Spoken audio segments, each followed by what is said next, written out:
Existen justificaciones morales para que un país intervenga en otro para derrocar un régimen totalitario, un gobierno que transgrede los derechos de sus ciudadanos. Como saben, Venezuela está atravesando por problemas muy serios, económicos, sociales y políticos.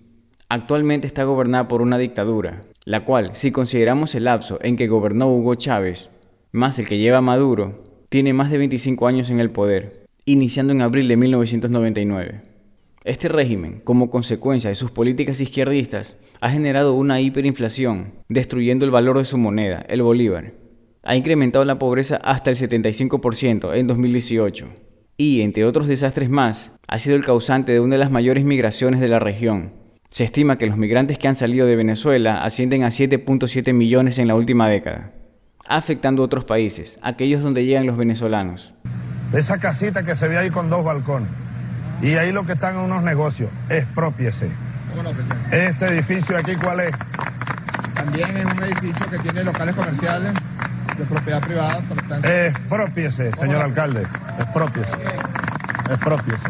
Hago un paréntesis aquí, porque algunos dicen que la culpa es de Maduro, no de Hugo Chávez, que el gobierno de Hugo Chávez fue bueno, pero no es así. Chávez, al igual que otros presidentes socialistas del siglo XXI, tuvo la suerte de tener un incremento significativo en el precio de los commodities, específicamente del petróleo. Pero esa bonanza terminó en 2014, y de hecho, antes de 2014, el crecimiento real del PIB ya había empezado a decaer. Chávez, con sus expropiaciones y demás políticas colectivistas, fue el primer causante del desastre. En vista del contexto en el que se encuentra Venezuela, y en caso de que los venezolanos que residen en el país sean incapaces de derrocar al gobierno, ya sea por temor, por falta de equipamiento, por falta de apoyo internacional o cualquier otra razón, cabe preguntarse, ¿es moralmente justificable que otro país proceda con una intervención y derroque al gobierno de Nicolás Maduro? Porque nos guste o no, es una opción. Ayn Rand, filósofa liberal, sostiene que sí existen justificaciones morales para una intervención. Así que vamos a verlo. Una nación es la suma de los individuos que la conforman, cada uno con exactamente iguales derechos. Así que los derechos de una nación se derivan de los derechos que poseen sus ciudadanos. Por tanto, solo una nación que proteja los derechos de sus ciudadanos podrá reclamar a otras naciones el derecho a su soberanía. Puesto que solo una nación que respeta los derechos puede reconocerse como una nación soberana, una autocracia y cualquier forma de régimen totalitario carece de fundamento para exigir el derecho a su soberanía. De la misma forma que un individuo no tiene derecho a asesinar, a esclavizar ni a robar, ninguna forma de gobierno puede permitirse tales atropellos. Una nación regida por la fuerza bruta no es una nación, sino una horda. Y da igual que esté liderada por Atila, por Gengis Khan, por Hitler, Rousseau o por Castro. Eso se aplica a todas las formas de salvajismo tribal, antiguo o moderno, primitivo o industrializado. Ni la geografía, ni la raza, ni la tradición, ni ningún estado de desarrollo previo pueden conferir a algunos seres humanos el derecho a violar los derechos de otros. Es decir, sin importar el contexto, nada, jamás puede justificar el violentar los derechos. Solo las sociedades libres o encaminadas a la libertad pueden reclamar el derecho a la autodeterminación.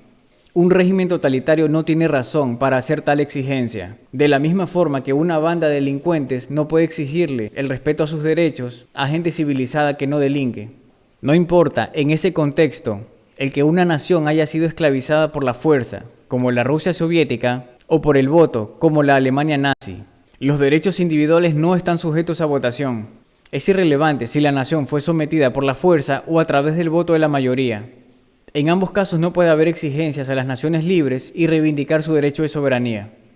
En cuanto al deber o la responsabilidad, ninguna nación libre tiene la obligación de intervenir en un país gobernado por una tiranía. Sin embargo, puede hacerlo siempre que no se haga con el sacrificio de sus propios ciudadanos y sus derechos, cada participante actúe de forma voluntaria, se reconozcan inmediatamente los derechos individuales de la nación liberada y que los involucrados no participen de ningún acto delictivo ni impongan una nueva forma de régimen totalitario en sustitución del anterior.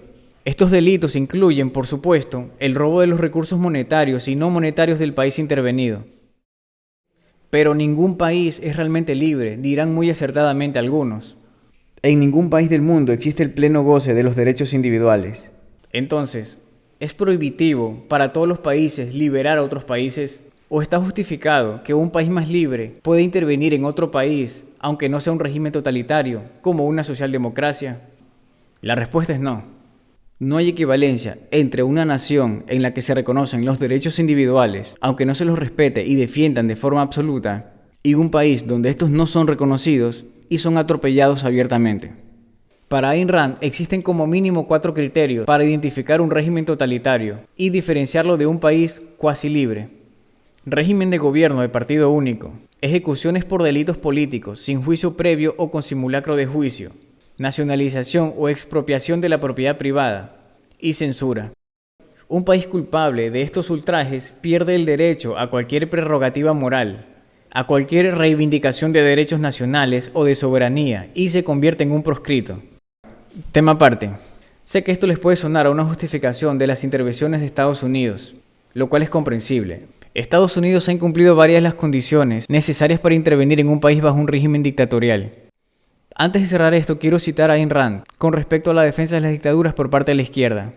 Es el derecho nacional de estos países a decidir su propia forma de gobierno, cualquier forma que les apetezca, lo que los izquierdistas ofrecen como justificación moral y lo que piden que respetemos. Es el derecho nacional de Cuba a su forma de gobierno, proclaman, lo que nosotros no debemos violar o con lo que no tenemos que interferir. Después de haber literalmente destruido los legítimos derechos nacionales de los países libres, es para las dictaduras para las que los izquierdistas ahora reivindican la aprobación de los derechos nacionales. Esto Ayn Rand lo mencionó después de resaltar la contradicción entre el internacionalismo que caracteriza a la izquierda y la justificación de la defensa de las dictaduras apelando a la soberanía y al nacionalismo. Tal es el resultado lógico y clímax del colapso moral de los izquierdistas, que empezó cuando, como preludio a la colectivización de la propiedad, ellos aceptaron la colectivización de los derechos. Ayn Rand escribió esto en 1963. Hace más de 60 años nos advirtió de la existencia de pusilánimes como estos. Y luego surge aquí, en una isla pequeña, frente a los Estados Unidos, un gigante, Fidel Castro Ruz, como un ángel barbudo que llegó y con un ejército destrozó el dominio imperial y la revolución cubana y el impacto que tuvo en nuestra América y en el mundo.